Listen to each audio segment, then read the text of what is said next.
నమస్కారం అండి, రైతు సోదరులందరికీ కూడా. ఈరోజు మనం గ్రంథసిరి గ్రామం, అచ్చంపేట మండలం, పల్నాడు జిల్లాలో ఉన్నాం.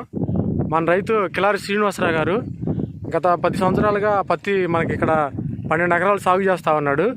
మనం ఒక వారం రోజుల క్రితము మన వేద అగ్రిటెక్ వారిది టాపెక్స్ అనే ముందు మనం ఇక్కడ పిచికారీ చేయించాము.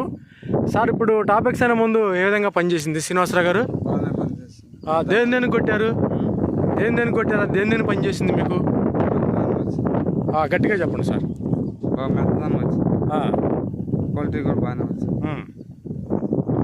పెంపు బాగానే వచ్చింది, ఇంకా గ్రామం బాగానే పనిచేస్తుంది. రైతులు వాడచ్చా? రైతులకి మిగతా రైతులు కూడా చెప్పించి వాడిస్తారా? రైతులు వాడచ్చు, అందరూ వాడుకోవచ్చా? ఏముందండి? టాపెక్స్, వేద అగ్రిటెక్ వారిది టాపెక్స్. ఓకేనా? థ్యాంక్ యూ అండి శ్రీన్ గారు, థ్యాంక్ యూ. తెలిసిన రైతులు కూడా చెప్పండి, మంచి ముందు వాడించండి.